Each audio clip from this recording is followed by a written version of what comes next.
And welcome to the July 2021 One WILPF Zoom call. I'm Sandy Thacker from the East Bay, California branch. Also on our call team is Ann Henney from the East Bay branch, Mary Beth Gardam from Iowa City, Iowa, Nancy Price from Davis, California, and our technical support teammate is Ellen Thomas from the mountains of North Carolina. This meeting happens every second Thursday of each month at 7 p.m. Eastern, 4 p.m. Pacific, and is sponsored by Women's International League for Peace and Freedom, U.S. section. Hi, everybody. I'm Ann Henney, also of East Bay WILPF in California. WILPF is the oldest women's international peace organization in the world, founded in 1915 by Jane Addams of Hull House. WILPF has over 30 branches in the United States and is one of 50 sections around the world. You can find out more and join us on our website, www.wilpfus.org/join. But first, our featured segment brought to you by our WILPF US National, Cuba, and Bolivarian Alliance Committee, chaired by Cindy Domingo in Seattle, Washington, and Lenny Villagomez-Reeves in Fresno, California. They've got a lot to share, and they'll introduce a special featured guest speaker as well. Without further ado, here are Cindy and Lenny. Hello, I'm Cindy Domingo, and Lenny Villagomez is on also, and we are the co-chairs of the co-chairs of WILPF's Cuba and Bolivarian Alliance Issues Committee. And today, as the title slide showed, we want to talk about Cuba, and our presentations are going to talk about a promise to normalize relations with Cuba. Our Issues Committee has been in existence for, I want to say over 15 years, and at one point it was one of three top priorities for the organization before we went to the Issues Committee's form of organizing.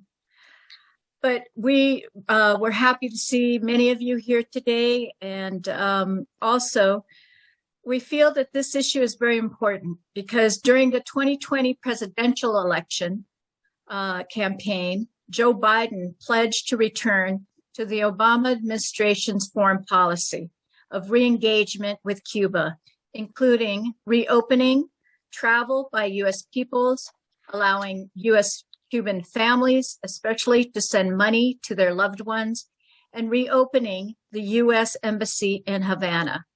Those were the policies of the Obama administration, but it only took a few steps to start overturning those policies under the Trump administration, along with over 240 other policies that the Trump administration's implemented to effect regime change in Cuba. However, the Biden administration has not kept its promise and has not changed anything. And in fact, as our presenters will talk about, has stepped up its attacks on Cuba recently by U.S. Secretary of State Antony Blinken's attack on Cuba's international medical brigades, who went to over 30 countries in this last year and a half to fight the COVID-19 pandemic. In response, our U.S.-Cuba Solidarity Movement has joined with Canada to form a North America Solidarity Movement in support of Cuba and to end the blockade. It has expanded and united in unprecedented ways in North America to effect change. As you'll see from the presentations, the Cuban American community is angry at the fact that the Biden administration has not changed anything. And in fact, monthly caravans were initiated by Miami's Cuban American communities, and 6 Cuban Americans are on a 1,300-mile walk from Miami to Washington, D.C. now to tell the Biden administration that the Cuban American community want to change in U.S. foreign policy towards Cuba. In another development that Leahy will talk about, over $450,000 has been raised by our solidarity organizations here in the United States to buy syringes for Cuba, to vaccinate Cuba's whole population by the end of the year so that Cuba's tourism can reopen its doors so that Cuba can have the hard currency it needs. We will have these two presentations, and then after our first speaker, we'll open it up for a few questions, and then Leahy will give another presentation. And we want to end this presentation with concrete ways that you can help change U.S. foreign policy around Cuba. And also so that you will be able to go back to your branches to see how you can affect change. And we'll have question and answers and discussion after Leahy speaks as well. Our first speaker, we're honored to have here, and it's my first time to meet also, Elena Ferrer. She's a Cuban American who is president of the Foundation for Normalization of U.S.-Cuba Relations. She's joining us from Miami, and she also works with ACERE, a new organization that's working in Washington, D.C. to effect change with Congress. ACERE stands for the Alliance for Cuba Engagement and Respect. Elena? Thank you so much for having me. It's an honor and a pleasure, and it's really great to meet you again. I was at another conference that you actually were one of the speakers. I want to start by saying that the Cuban American community is really disappointed in what has happened, and we have mobilized. We have mobilized. You mentioned the walk that is taking place, and that is Professor Carlos Lasso, who heads an organization called Bridges of Love, Puentes de Amor. And he is very much a part of the caravans that have been taking place every single month. There have been 12 of them by now. It started out with just a few bicycles and 3 and 4 cars in Miami, and it's now hundreds of cars. We have become actually so effective that we're getting some pushback, and some of it is not good. We had some people trying to actually attack part of the participants, etc. I'm kind of used to that. I've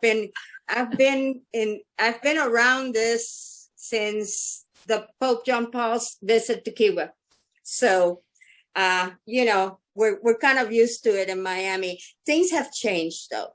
Things have changed throughout the time that I have been involved in Cuba activism, which is way over 20 years, actually. It's about 24 now. When I first started, there were only a very small group of us, and it was very dangerous. It's not a small group anymore. We have a lot of support for each other. But let me speak about the caravans, because the caravans have become the forefront of the activism against the embargo, which I call the blockade. Some people call it the embargo, but it's a blockade. We are disappointed, but we think that if we keep pushing, we are going to get some action from this administration. In the last few weeks, there's a lot of talk swirling around Washington, D.C., that they're about to announce restaffing the embassy. They're about to announce the remittances, which are so important. And that includes the license for Western Union again, because there's no sense in opening up the remittances if you can't send them.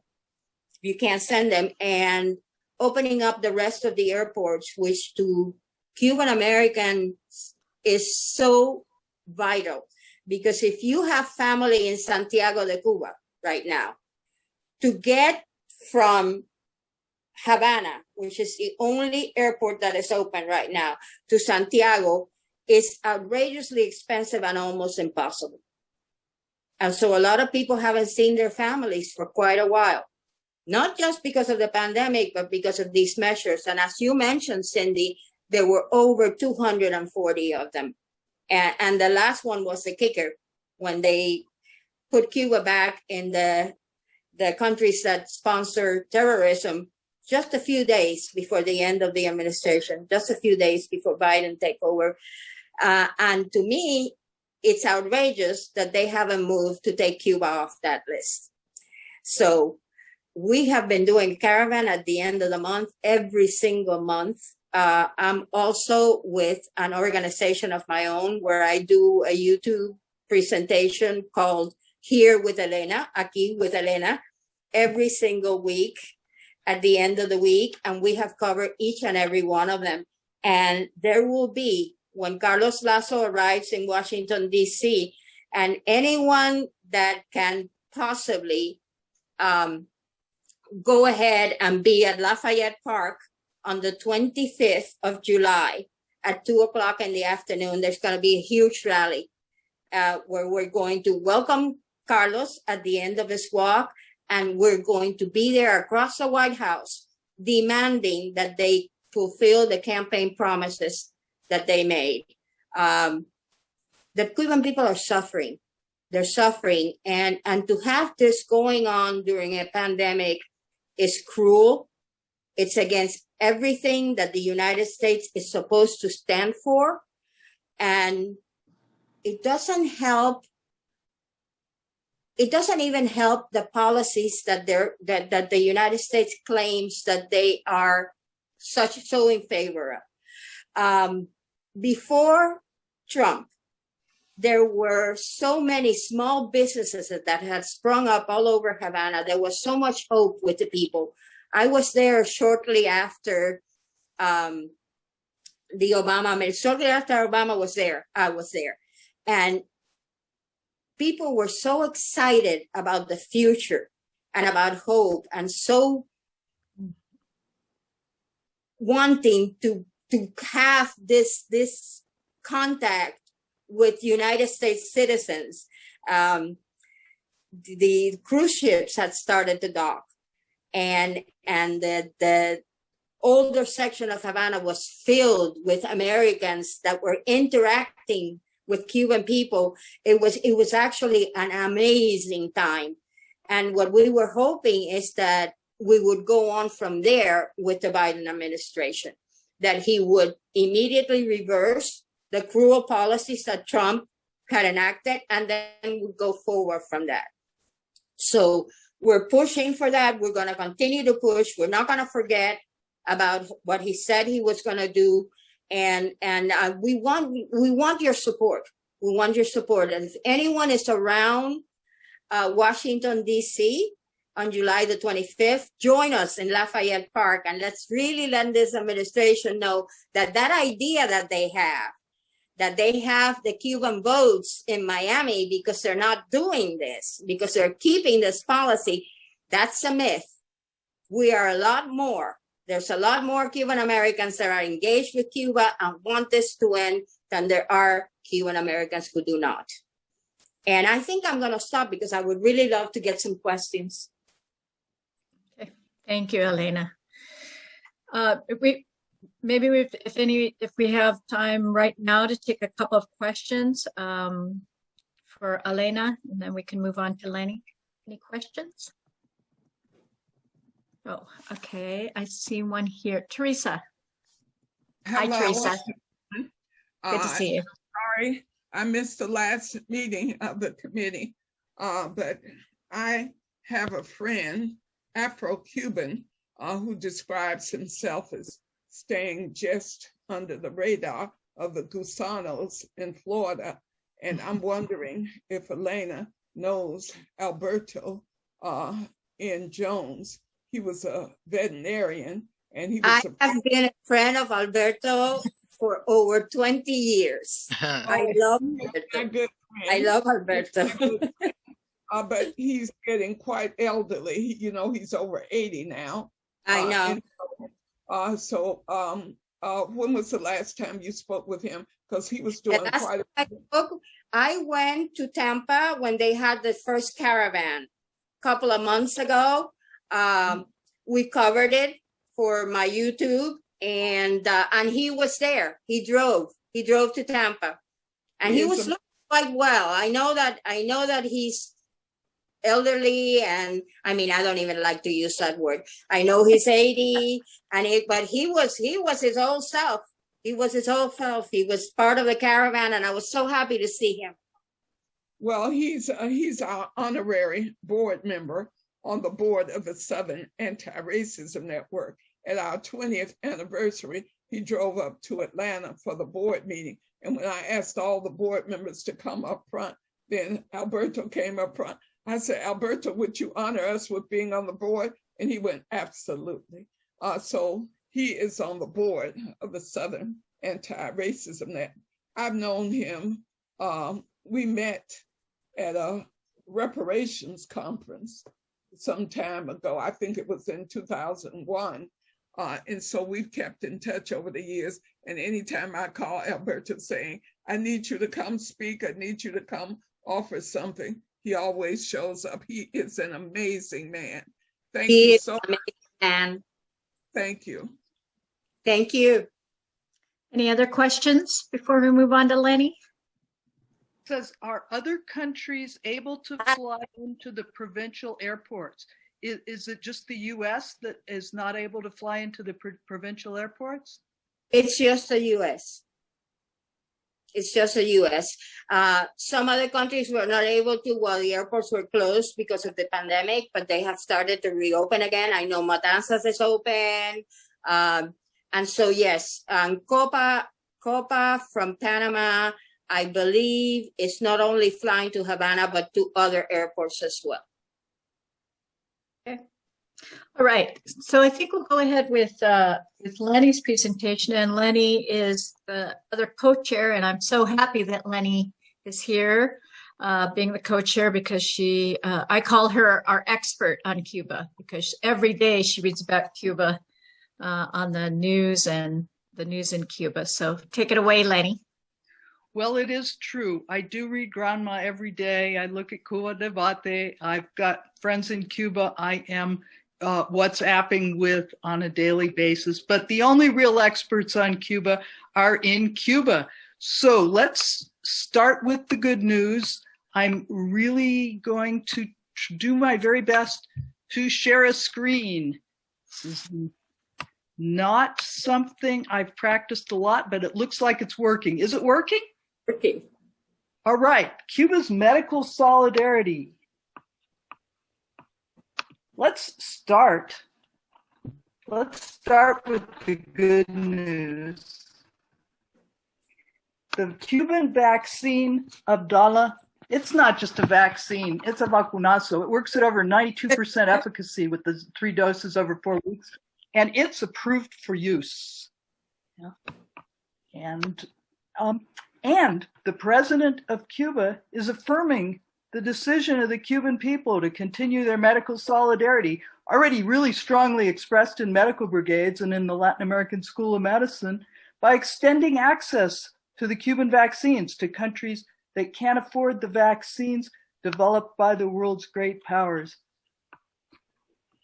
Cuban President Miguel Díaz-Canel said, "Your hearts, the hearts of the scientists, are worth millions. And we have to consider this will be good for the more than 11 million Cubans and also for millions of people in the world, above all those who are poorest and who have no access to any of the other vaccines." The woman is in the center, is the lead research scientist at the Cuban Institute that developed the Abdallah vaccine, which has been just approved. The hearts of the scientists. This is Dr. Mebe de la Caridad Rodriguez from the other big biotech institute, the Finley Vaccine Institute. Cuba is the only small country. It's the only third world country. It's the only Latin American country to develop any vaccine. They've had 2 vaccines that have been approved for use after extensive testing, and there's another 3 vaccines, including one for nasal administration, which are still in the trials process. Cuba can do this because Cuba has a robust, innovative, advanced biotech sector, despite 6 decades of US blockade. Cuba's biotech sector is unique, with national health system as its first priority, an orientation toward global South-South cooperation. It's entirely owned and financed by the Cuban people, not by speculative capital, and developed by planning and market forces, responds to the needs of the people and not to profit motives. And it's based on cooperation and collaboration, not competition. Sorry, I said that. This model has worked. Cuba has developed some really innovative medications and vaccines, including the world's first meningococcus vaccine, a treatment for a kind of lung cancer, a medication to treat diabetic foot ulcers that dramatically reduces the need for amputation, and meds that have been used to treat COVID-19 with good results. People go to Cuba and they say, why are there no tropical diseases? It turns out there are no tropical diseases. There are only diseases of poverty. The free, universally accessible healthcare system, community-based, has transformed the country. But the biotech scientists have certainly made their contribution, and this is going to be really essential now, as a mass vaccination campaign has already begun. Cubans may say, not a minute too soon, because although Cuba had very few COVID infections during most of 2020, after the borders were reopened in November, the real numbers began to climb. Elsewhere in the world, high-income countries have cornered the supply of vaccines despite the UN's COVAX effort.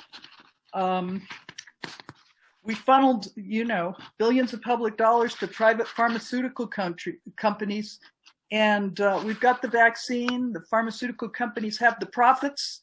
What Pfizer paid to its shareholders last quarter would vaccinate all of Africa. All of Africa. Worldwide, we see virus variants impairing vaccine efficacy. So it's essential to have everyone vaccinated at the earliest point in time. This brings us to another point about Cuba's vaccine effort. Cuba's had a commercial, economic, and financial blockade imposed by the US for more than 60 years. So certainly the fact that the US can control what Cuba receives in trade from other countries has influenced the Cuban decision to make a vaccine and not depend on international efforts. But Cuba's medical solidarity didn't just begin during the pandemic. For decades, Cuba has been sending thousands of medical professionals overseas to work in countries that needed doctors for a variety of reasons. Post-colonial countries suffering after natural disasters. Most recently, in 2005, the Henry Reeve Brigade was created, and they were ready in that year to help victims of Hurricane Katrina. Bush turned them down, of course. They've also been very key in the struggle against serious epidemics such as Ebola in West Africa and cholera in Haiti. A lot of admiration was expressed, even in the US media, for the Cuban effort in West Africa. They were nominated for the Nobel Peace Prize. In these 15 years, over 13,000 Cuban health workers have cared for over 4 million patients in 53 countries. During the present pandemic, the Henry Reeves contingent has so far sent 53 brigades to 39 countries and territories at the request of their governments. They've also been nominated for the Nobel Peace Prize this year. WILPF US supported that nomination. Everybody loves the Cuban doctors. And indeed, it's really hard to think of a negative aspect to a country sending doctors internationally who work in countries with insufficient health care or go to areas where private medicine, accustomed to urban settings and patients with money, will not go. It takes a really special kind of malicious inventiveness to find a way to attack this initiative. And it takes a special kind of cruelty too. This is South Africa, by the way, to try to force host countries to send their Cuban medical workers home in the midst of a global pandemic. And the US government has that kind of malice too. They're not content with putting Cuba on the human trafficking list. The US has been threatening countries that invite Cuban doctors, nurses, with also being put on the list, accused of human trafficking for trying to get care for their people in the midst of a pandemic that's overwhelmed their own health systems. And the consequences of this are severe, related to US aid, trade, access to loans from the IMF and other loans. It takes a special cynicism to politicize the struggle to eliminate human trafficking in this way. And it's more than a little bit disgusting. It says, why are you sending troops to Minneapolis? And Trump says, what do you want us to send? Doctors? We're not Cuba. So what about the accusation that Cuban health workers are not volunteers? John Kirk, a professor of Latin American studies at Dalhousie University, which I don't know how to pronounce, interviewed hundreds of Cuban medical personnel and found the same things I've found in talking to people, far smaller numbers of people who have been on internationalist missions. Because prior to COVID-19, I spent about 2.5 months every year in Cuba. People do this because it's an economic opportunity, but also it's an adventure. It's a chance to contribute. People naturally have idealism and a desire to help. And Cuban education encourages this spirit, but no one is coerced. Actually, there are waiting lists, and a place in an international brigade is an honor, as well as a chance to make some extra money. You can read Dalhousie's report in The Nation. I'll post all those links later. So this takes us to ELAM, the Latin American School of Medicine. In '98, when Hurricanes Mitch and George devastated Central America and the Caribbean, Cuba immediately sent 2,000 medical personnel to help out in the affected countries. But Cuba contributed a lot more than just short-term relief. They pointed out that the permanent hurricane of poverty and underdevelopment kills more people every year than these hurricanes. And they presented a comprehensive plan to create long-term healthcare solutions by training doctors from these countries who would return and care for poor people. People, especially children, okay, die from a lot of preventable and treatable causes: diarrhea and dehydration, infectious disease.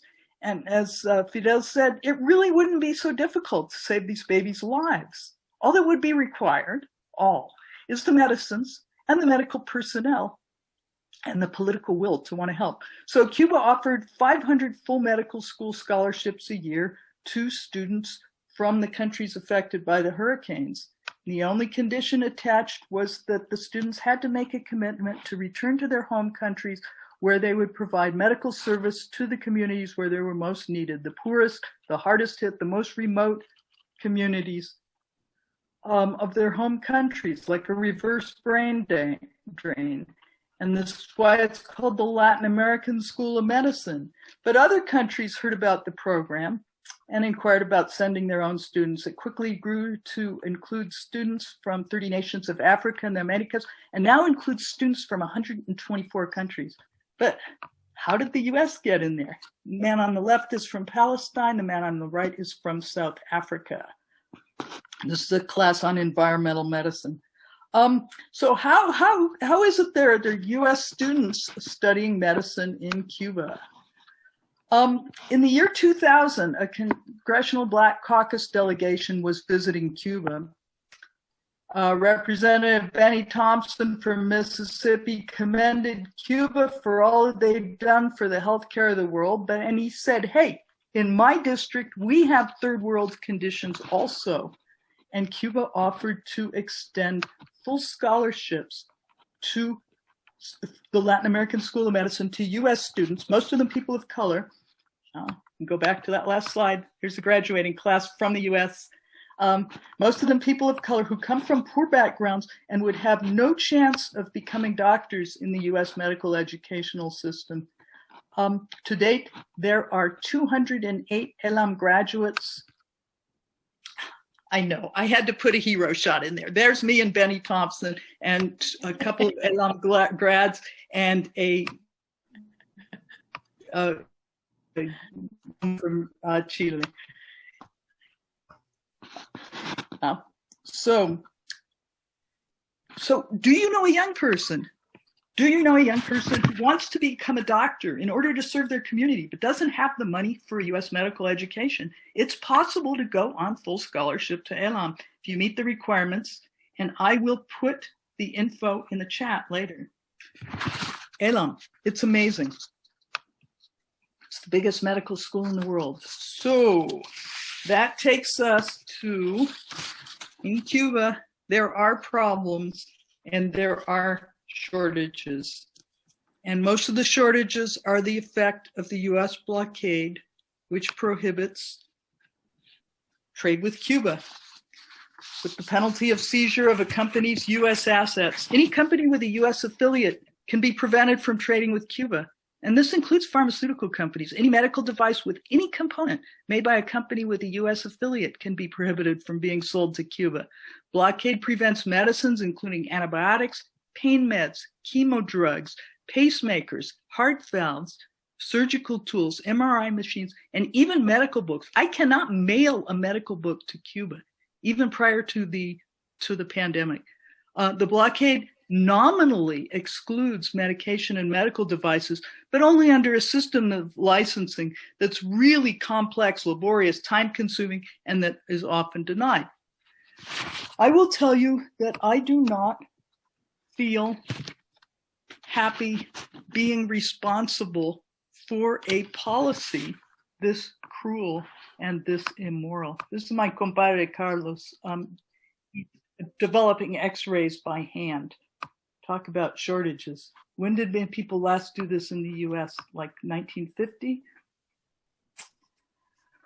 So the first goal is to end the US blockade of Cuba, obviously.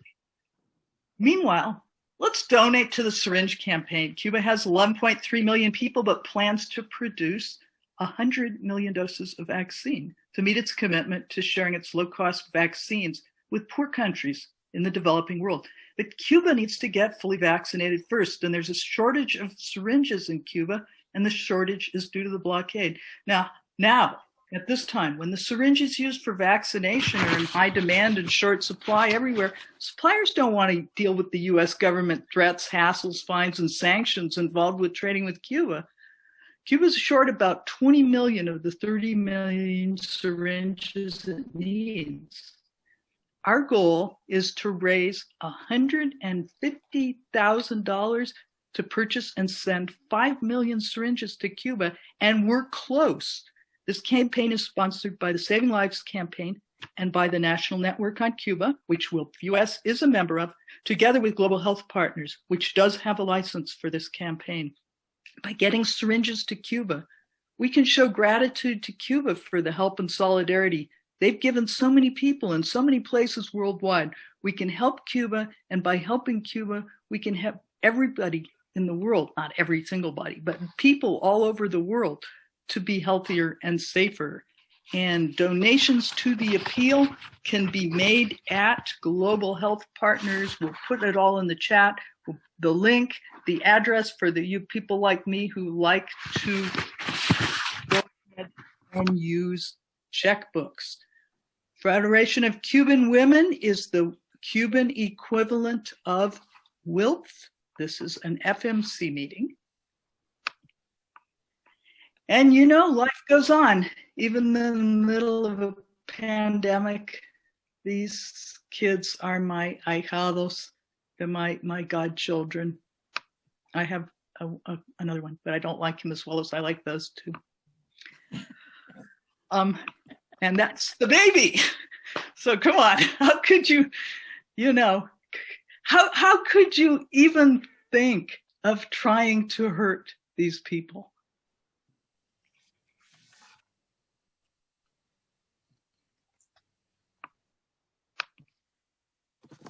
That's all I got to say. Thank you, Lenny. Are we going to have questions right now, or? Yeah, we have about 7 minutes to have some questions and discussions. Elena, your hand is up. Did you want to say something? I did want to add one thing.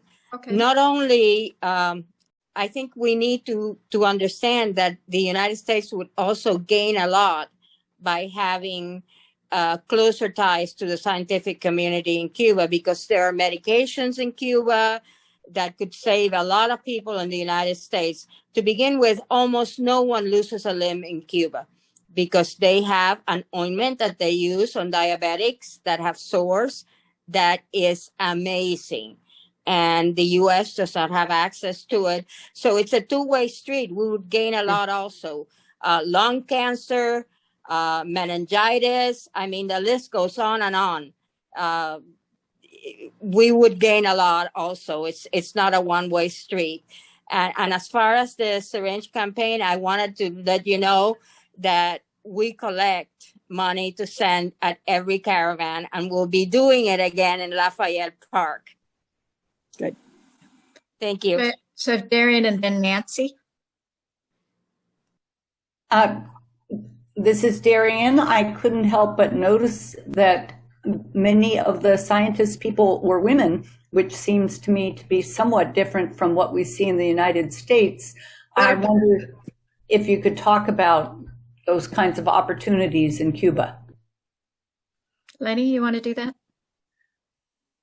I do not know the exact figure, but I know that over 60% of medical professionals, of scientists in Cuba are women.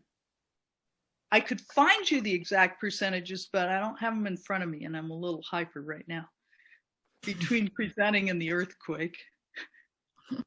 Would you say that the percentages are substantially different from the U.S.? Hella totally different. That's why I was showing you those pictures of Cuban women scientists who are the heads of the institutes and the heads of research at the institutes that are making these vaccines. Would you see that in the US? Me, I don't think so. Thank you. It's a different system. It really is. And it has a lot more opportunities for women, both in science and in, I mean, over 50% of the Cuban parliament is women. Nancy. Thank you. This has been a wonderful presentation and discussion. I just wanted to follow up, I guess, with Darian's question. Could you just briefly say something about how women are treated in the health system in Cuba? Well, given that more than 50% of doctors are women, they're treated as sisters, mostly. I don't know. Yeah. In some ways, Cuban medicine could be a little bit considered maternalist rather than paternalist. Yeah. But yeah, that's all right. Yeah, good. By the way, you probably already know this. Everybody probably already knows this, but they have far better infant mortality statistics in Cuba than here in the US. Even if you look only at white infants in the US, if you start looking at Black infants in the US, and believe me, you look at Cuba and the race is defined very differently in Cuba than how we define it here. But to US eyes, a huge percentage of the people in Cuba are what we call Black. And so you can't say that those statistics in Cuba, those wonderful, child mortality statistics are because they're dealing with a different population. If anything, it's a blacker population by far than, Cuba is black to an extent you would never imagine by looking at Miami. Thank you very much. I know Jan Stroud and Cindy Roberts are both on the Cuba Issues Committee, and I don't know if you want to speak to that particular issue. Jan, are you still there? Oh, maybe she shouldn't. Yes. Hi. Hi. You want to speak to that? I would add just two things. Hi, what a wonderful program. And I want to also honor Elena's really powerful presentation, but her lifelong commitment. I think I've met you decades ago, and you are still my shiro. Thank you. I think it made a huge difference when so many of the professionals left at the triumph of the revolution, and it opened doors for women, and particularly women of Afro-Cuban descent, to enter many so-called non-traditional professions that we would still classify in our own country. I think it also normalized the idea that you would have a doctor who would be a woman. And in fact, one of the areas that I think we found in some of our delegations was the fact that they had an affirmative action program to recruit more men into these roles, and also offered bonuses for everyone that would be able to continue given the competition of tourism and the amount of money you could make from tips. So I think it's a very fascinating and important story to be told. And I think the fact that a nonprofit healthcare as a human right model and value has attracted also a much more diverse population to the profession as well. So I'm sure Cindy can add some more, but that's been my experience. And thank you. Okay. Andy had a really great question in the chat. Let's see where it is. I could ask it. Yeah, there you go. I just wondered, quite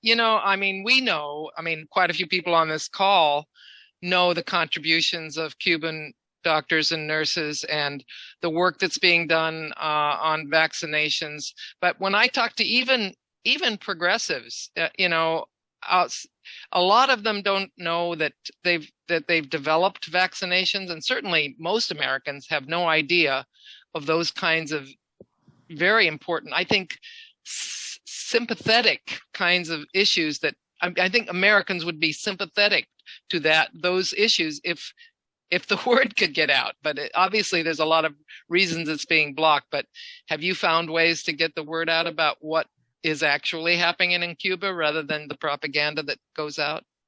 I think it's been difficult because part of the blockade is an information blockade.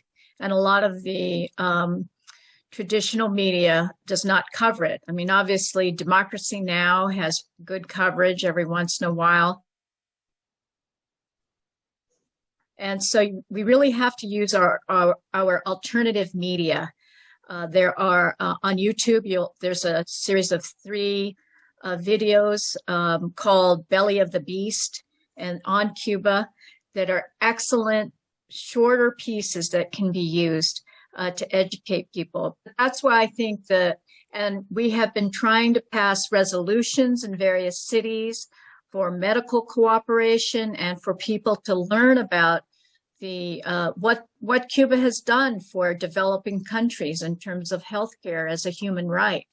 So that's why our movements are so important, to get the information out because of the information blockade, and to open up travel, because once people can go to Cuba, as somebody has put in here, go to Cuba, Joy says, see for yourselves. Make up your mind and don't listen to the propaganda that the United States spends so much money on. I think, Teresa, Yes. Teresa, you have one more point. We just have 1 more minute. Well, I just want to thank Lenny for alerting me to the syringe campaign. I did make a donation a couple of months ago, and I'd like to know how things are going with the syringe campaign. And also, Alberto had told me it's not good to travel to Cuba now. Already introduced hundreds of. Yeah, it's almost impossible to go to Cuba. Well, also travel is closed. We don't want to expose Cubans to the virus, especially as if people are able to travel there. We have raised over $450,000 for the syringe campaign. People were initially saying, well, maybe we'll peg it at 75,000. Then we raised to 150,000. Then we kept raising it and raising. So now we want to go through the end of July and try to raise $500,000. We're just very short of it. We've raised over $450,000. And so we're really trying to make the big push. You can go to www.dhpartners.org and make your contribution either by check or Visa card or whatever. So I think we really need to close now. We want to kind of keep to our time. Mary Beth was gracious to give us, 45 minutes to make the presentation. And thank you so much, Elena, for coming on. It's it's an honor to have a Cuban American here who has dedicated most of her life to this issue. And then Lenny, who is very knowledgeable as a former doctor, retired doctor, to know about the medical. Still got a medical license. There you go. It was my pleasure to be here. Yeah. Really. And we hope, Thank you so much, Elena. It was wonderful having you. Thank you so very much. No, thank you for asking me. Thank you. And we hope you'll join us for our panel at the Congress, where we're going to talk about more of a women's focus. Why the blockade has stopped us from learning about the advances of the women's agenda there in Cuba and what we have lost because of that. Great. Thank you. It is. Thank you. Thank you all. Thank you, Lenny. Thank you, Cindy. Thank you, Elena. It was really a very important issue, and I appreciate the alliances you maintain on behalf of WILPF US, and we hope a lot of our members now on this call and when they go back to their branches will advocate for to end the embargo and normalize relations with Cuba. So let's keep pushing. That's all I can say. So moving on, our first announcement comes from the Women, Money, and Democracy Committee, formerly our Corporations versus Democracy Committee, and it celebrates the groundbreaking work of WILPF to challenge corporate personhood and assert people over profits. Mary Beth chairs that committee. What's up, Mary Beth? Okay, well, we have an event in that's being planned that we're excited about. This is the 70th anniversary year of the Powell Memorandum, or the Powell Manifesto. If you don't know about it, you should Google it.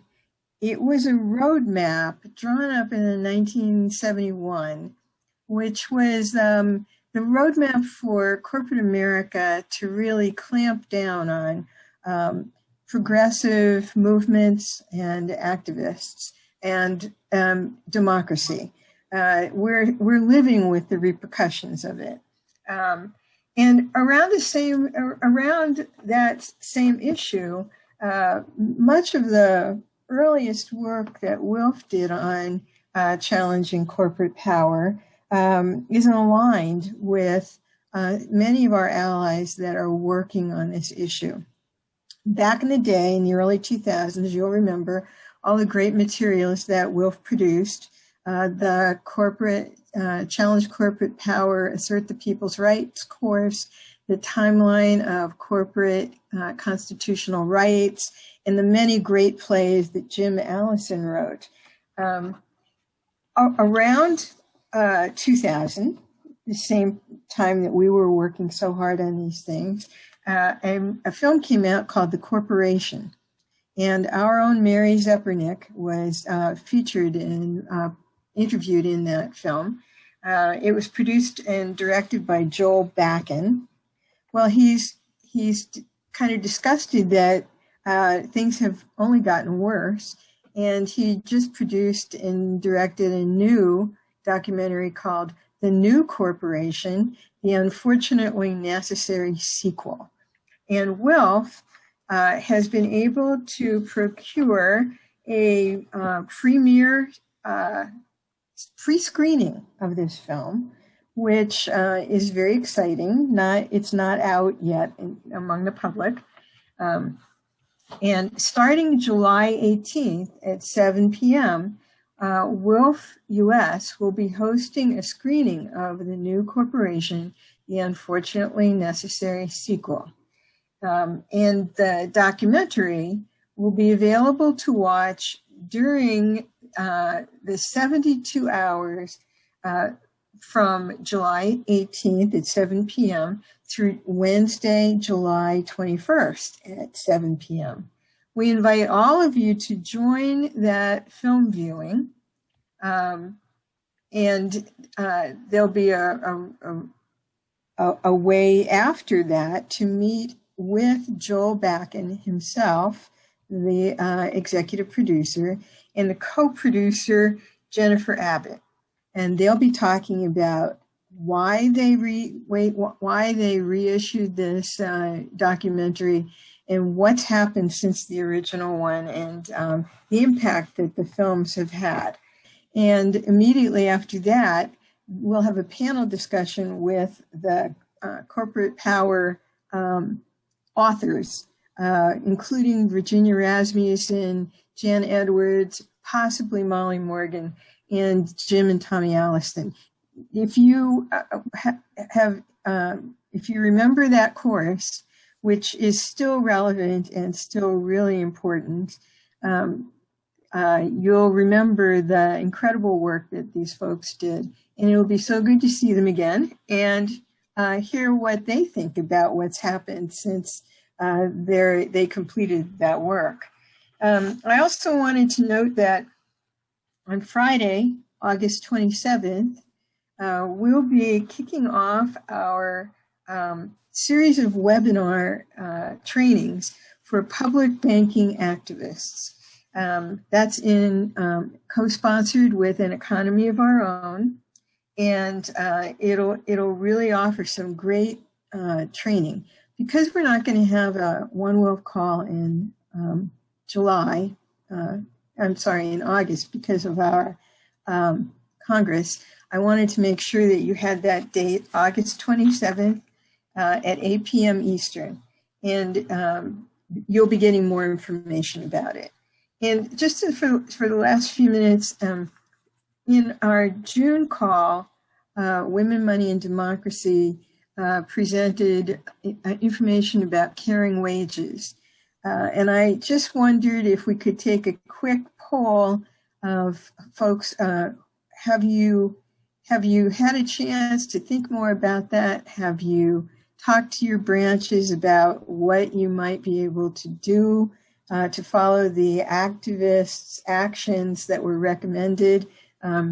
If you can put that information in the chat, or if you want to raise your hands, we can call on a few people for maybe 2 people to hear what you have to say.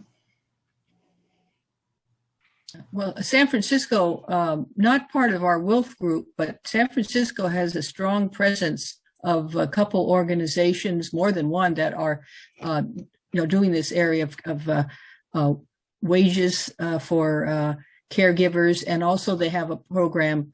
It may go beyond San Francisco. It might be statewide now. I'm not sure. Hand in Hand, which is people who employ caregivers with the caregivers and kind of instructing them on proper pay to the workers and what they should be expected to do or not do. So it's already very strong here in San Francisco. I wanted to add too that I really found that the presenters were very inspiring. And so if you did miss the call, you might want to watch the recording of it that's posted on the WILPF website because it's worthwhile. And now we're going to talk about WILPF's National Triennial Congress, which is just around the corner. This year it's a virtual event, as you know, and we're inviting our members and the public to attend. So now is the time to register. Our Congress committee has all the details for WILPF members and the public. Darian, did you want to announce anything, or is there another member of the Congress committee here who wants to talk about the Congress? This is Darian. I think Nancy might be better informed than I, but I can definitely say that the Congress committee is working out the fine tuning on the schedule for the weekdays and the second weekend.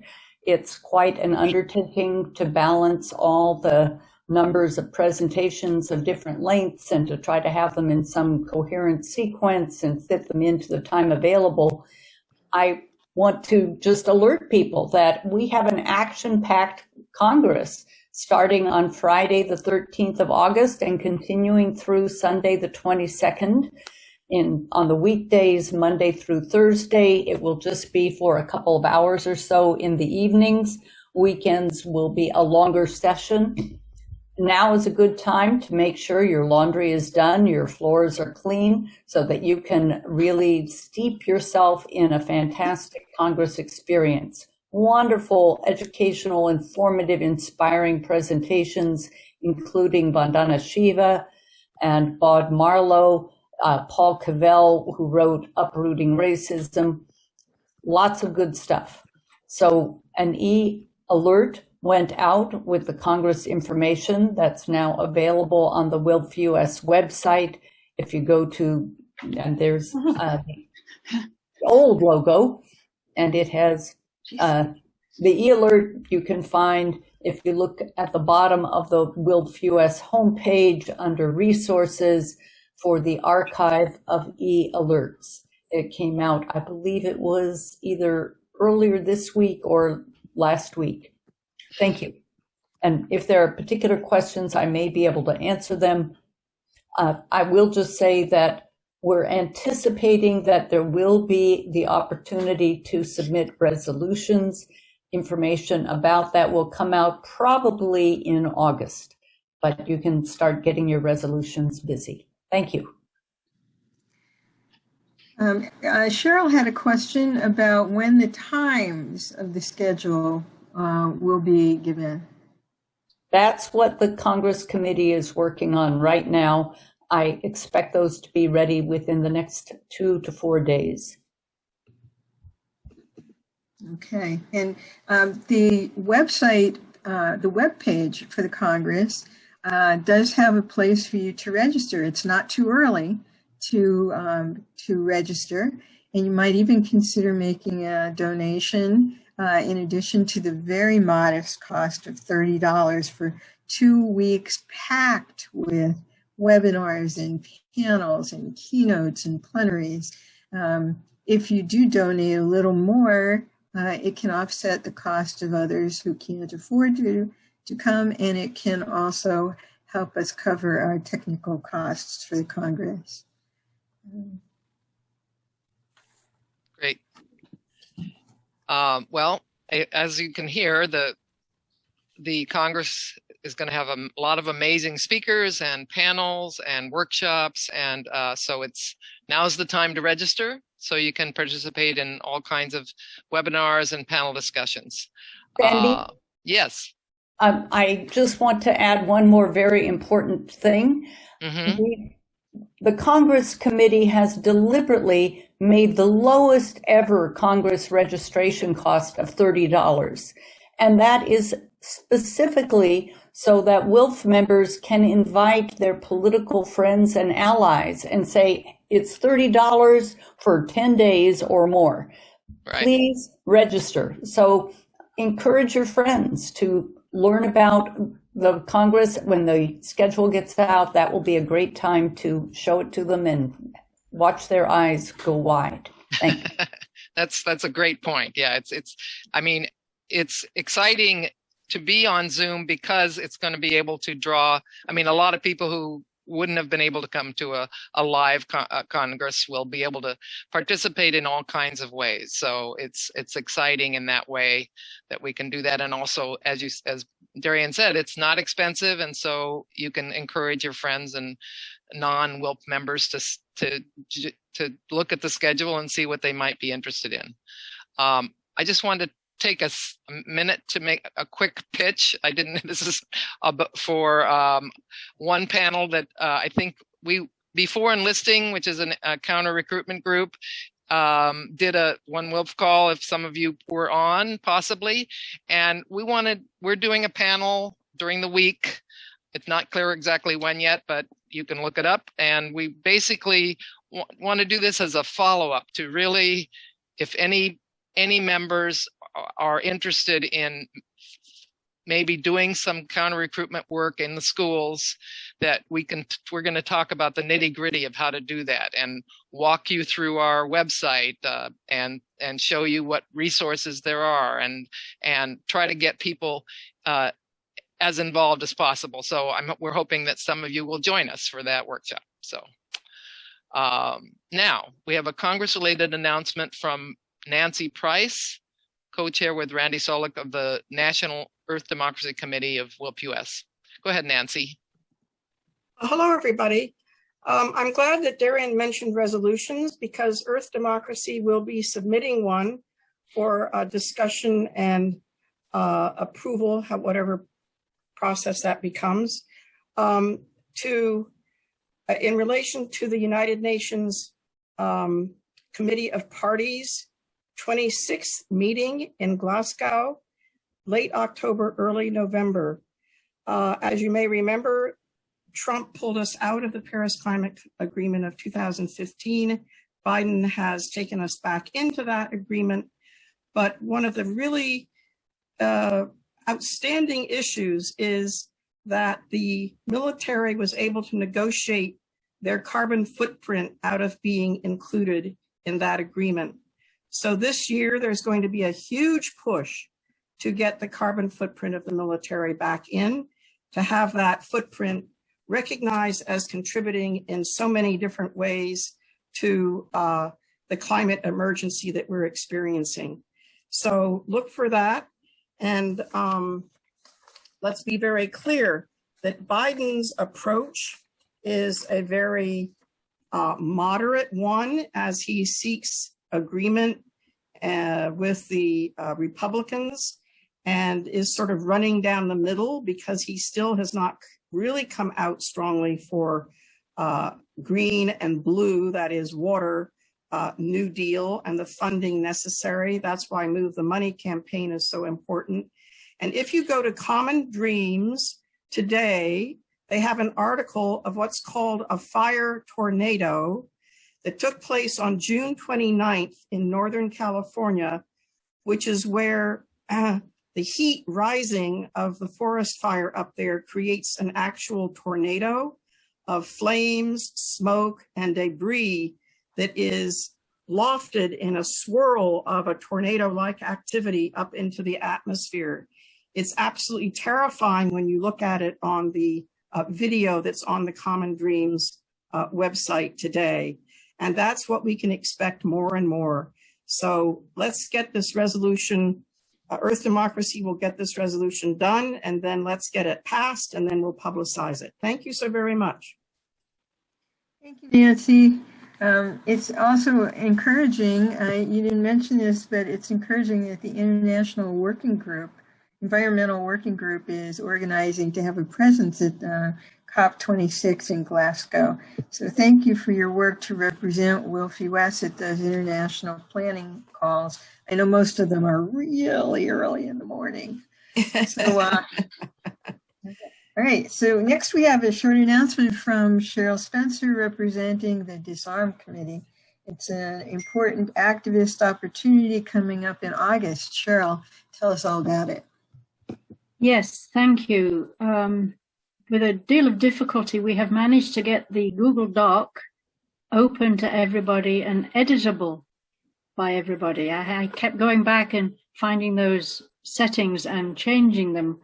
Once Mary Beth had given me permission, I was able to pass my permission on. But Nancy, when you say the military carbon footprint was not included in the calculations, is that just the US military, or did no military, any country, get included in their calculations? No military. In anywhere? Yes, but of course, the U.S. military's carbon footprint is the most enormous because we have 800 overseas bases. There are huge supply lines for all the materials used, from raw materials to manufactured materials, to supply the military with these long supply chains of either airplane or freighter. And I could go on and on about that. So this really pertains to the U.S. military in particular. Okay, thank you. So thank you for asking. Let me give you a bit of my announcement. So the weekend before our Congress starts, of course, is the unfortunate 76th anniversary of the Hiroshima and Nagasaki bombings, from Friday the 6th through Monday the 9th. And because we've all been concentrating on Congress and phone campaigns, we haven't had the big push that we did last year when 28 branches did things for the 75th anniversary. So I have collected together in a Word document, which I've now placed in the Google Doc, about 9 different events that are going on around the country. Some of them in person, like at the Kings Bay submarine base, like outside Lawrence Livermore Lab, like in Seattle, where if you live close to those places, you can go to these events, and the information is given in that my section in the Google Doc. But also there is an action I've put in there that all WILPFers can do wherever you are, which is being led out of Japan. They want us to make paper cranes and take a photograph of ourselves with it and then post it on social media like Twitter or Instagram. Now, if you have the paper cranes we all received last year, I've certainly kept mine, the ones I strung down. They're all waiting to be posted outside my house again. You could cheat a bit and just take photographs of yourself with those peace cranes. So any WILPFer anywhere can do this. There are videos of how to make a paper crane, peace crane if you haven't. And so the Japanese organization is trying to bring world attention. And in the e-news, the July e-news, at the end of my article is about, I've reiterated some of the resource materials that we sent out last year on how to make a peace fast, how to take part in bell ringing. So some of the activities that one could do any year. So please go read my email of July in the e-news. Go scroll all the way down to the bottom and you will see links to last year's resource guides and materials that are still active. So please, do pay attention to this unfortunate 76th anniversary. The Trinity test also has its 76th anniversary. That was the bomb that went off in New Mexico, was the first detonation, and it spread radioactive material over an unknowing population. So let's take a few minutes out of our preparations for the Congress and pay attention to this commemoration of these unfortunate events that happened in the past, that are essentially, when you see what happened to the people in Hiroshima and Nagasaki, that is why we're working so hard to abolish nuclear weapons, so another one is never set off in anger or accidentally or tested. So it's in the Google Doc, and I'm hoping you can all now go and at least see the Google Doc. I put the link several times in the chat. Thank you.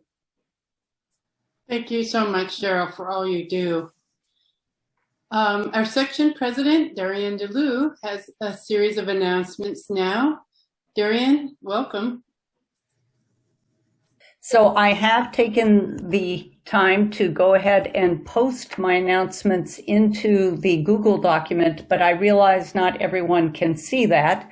And I always like to elaborate a little bit on my announcements.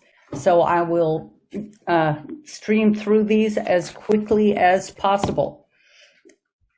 I really enjoyed thinking about this quotation from Martin Prechtel, who works with indigenous people and is sort of a philosopher.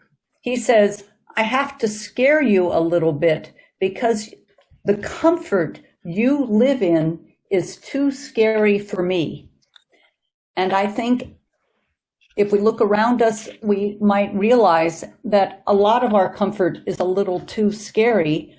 We're living in a world where people have a tendency to focus more on their current comfort than on the very grim realities of the futures we are facing. So the time is now for WILPFers to be active, and I'm sure everyone is aware of that. Our deadlines are running out.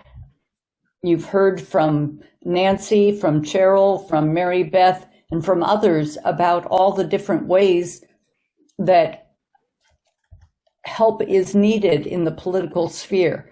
So I urge you to go ahead and get active with WILPF, and that's what a number of my announcements are about. First, I want to mention that WILPF US is working in multiple ways and developing multiple ideas for how to confront racism in the US. WILPF US has been active in these ways for decades with greater or lesser success at different times. At this time, we are preparing more ideas and want to encourage branches and at-large members to make sure to educate yourselves. Many of our branches are already doing so with reading groups and study groups, and many of our members are involved in those already. But if somehow you haven't had that opportunity, we encourage you to get started now. Branches can go ahead and at each of their meetings allow time to discuss some articles, some videos, other resources that you've all taken the time to review, and begin to really educate yourselves further so that you're ready for the next steps that we'll be rolling out in the next few months. Additionally, we have a new study guide that will be coming out very soon. It's not so much a study guide as a list of lots and lots of resources on anti-racism, on dismantling white supremacy. And those resources are 23 pages worth, organized by topic. So that's something to look forward to. Also, I'm really appealing to people to get techie. Prepare now for our Congress. If you're having any problems with Zoom, you'll want to sign up for our basic Zoom training on Thursday, July 15th. This training is not to show you how to set up a Zoom account. It's not to show you how to run a meeting. It's to show you how to really enjoy the meetings by having Zoom work for you. So it's a really straightforward and simple way to feel more at ease with Zoom so that you can enjoy the Congress instead of panicking when something goes wrong with your Zoom. We won't be able to take care of everything.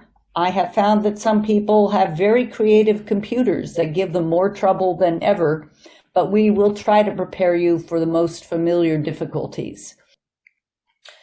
Speaking of tech, I am continuing to look for anyone who's willing to volunteer to be tech help at the Congress.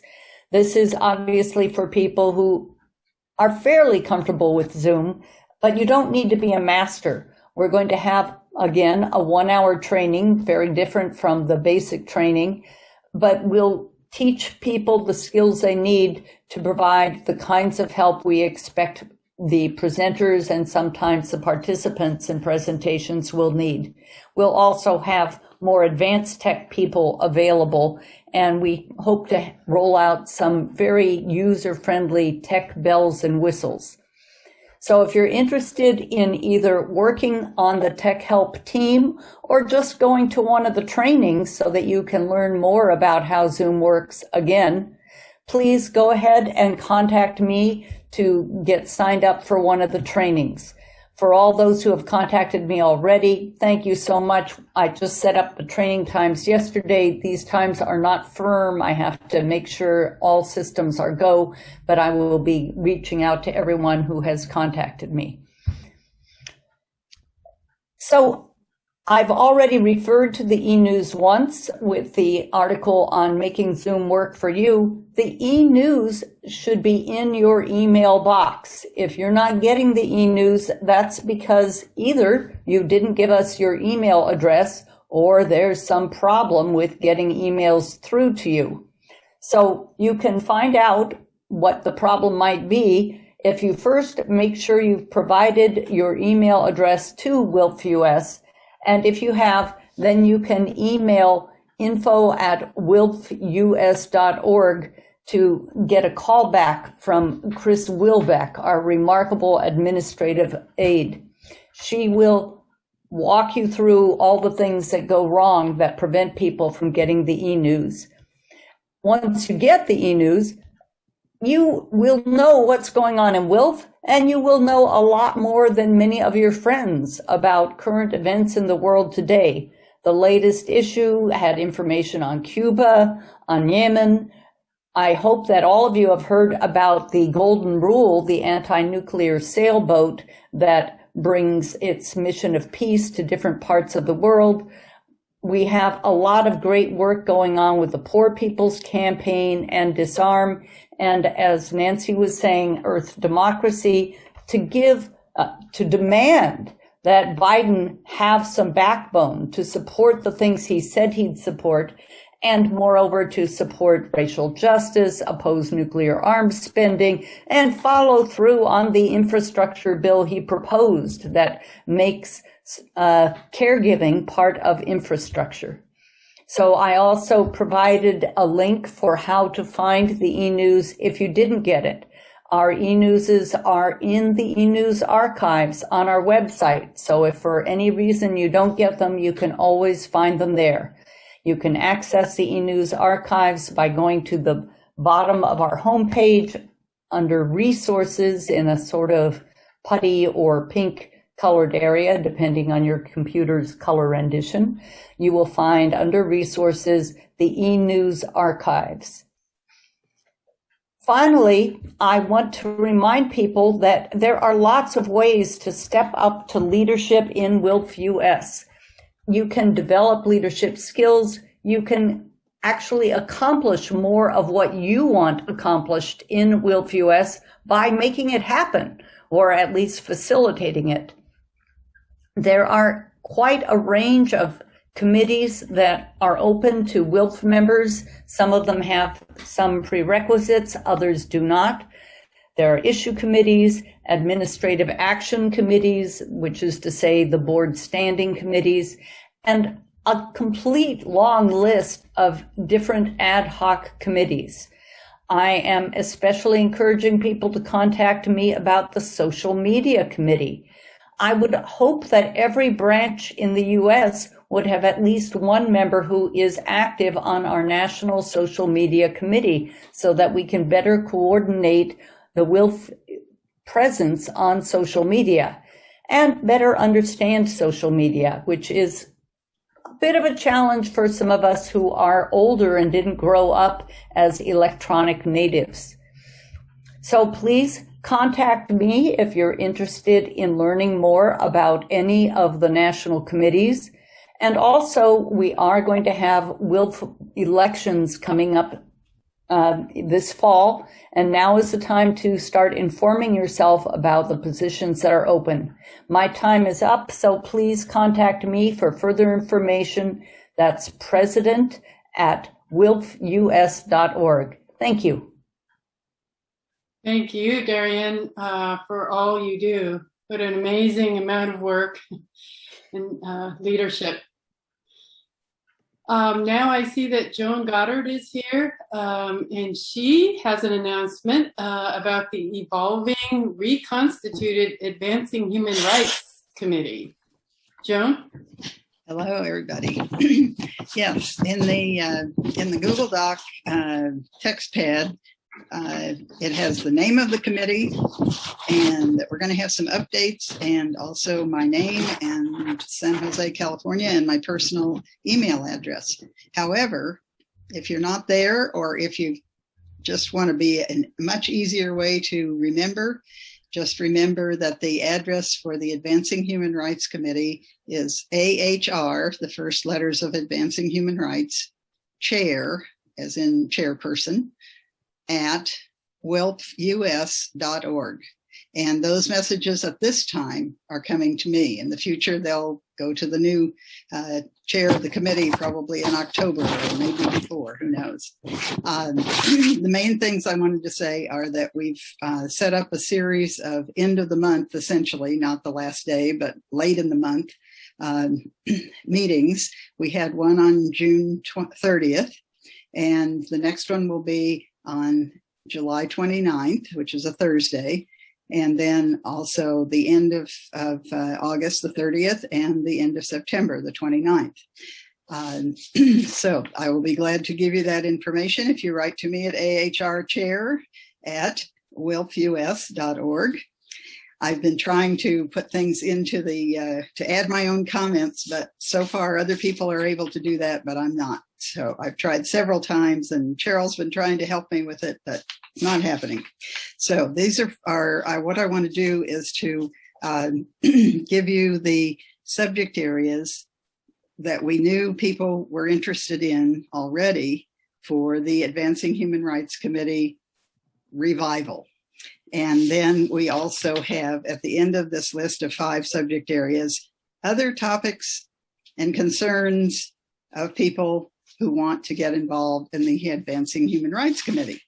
And the idea will be that once people get the information, which I'm getting in the process of sending out now, about the other people who are interested in these subject areas, then you'll be able to set up your own meetings where you'll have longer than just a breakout room for half an hour or whatever at those monthly meetings that I mentioned. And some people, of course, many people are interested in more than one of these subjects and or other topics. So that will also be possible then to set up more subcommittees and to have a chance during the monthly meetings to get together in breakout rooms, and maybe a second short breakout room just to touch base. So the subject areas we're working on so far are United Nations efforts regarding women, immigration and border militarization, the UN International Decade for People of African Descent, anti-racism work in and by the WILPF US, including book groups and resources list, as Darian was talking about, and coming up with other good ideas and sharing them and developing them. And the last topic that we actually that's kind of a multiple, or 2 topics in a way, but they're related, that we already have people working on, are that subject area is mass incarceration, prisons, and police militarization, which we all know needs to be decreased, of course. So those are the subject areas. And as I said, the next general meeting is July 29th. We'll have an e-alert as we did in late in June. We'll have one a week or so before the July 29th general AHR meeting. You please write to me at ahrchair@wilpfus.org so that I can get you in touch and let me know what, now somebody has put the information into the Google Doc. So what we would like to do is to get people who are interested in any of these topics or suggesting some other topic together with others so that you can meet in addition to the monthly meetings and get started working on these subject areas. So if anybody has any questions, I'll be glad to see what I can do to answer, or you can write to me at ahrchair@wilpfus.org. But if you ask your question now, then other people can hear whatever we have to say about it. And there's information in the chat that I was going to put in, but thank you very much for entering it. Now I don't need to. Does anybody have any questions or comments or suggestions? Thank you very much. Thank you, Joan. Yeah, I think people can contact you and get involved. It's very exciting that you put so much work into revitalizing the advancing human rights. I mean, when you list the issues that you're going to try to cover, it's like a whole lot of major issues. So right. Thank you, and I hope that we can get some energy going on some of those. So thank you very much, Joan. I know we can. We just want to go. Everybody who wants to help. There you go. I have a question. I have a question, Joan. So are you setting up a listserv at Electric Embers? Not yet. Not yet. We will do that. They will do that. Yes, but we haven't done that yet. Okay. Great. Thank you. Okay, thank you. So that brings us to the end of our planned meeting. Please save the chat for your files before you leave the meeting, and it will also be available on our One WILPF Call webpage. As you should see now on our screen, our next One WILPF Zoom will be in September. Yes, there it is. That's right. We're skipping August because we'll all be too busy with our Congress Zooming. So look for us again on Thursday, September 9th at 4 p.m. Pacific time and 7 p.m. Eastern time.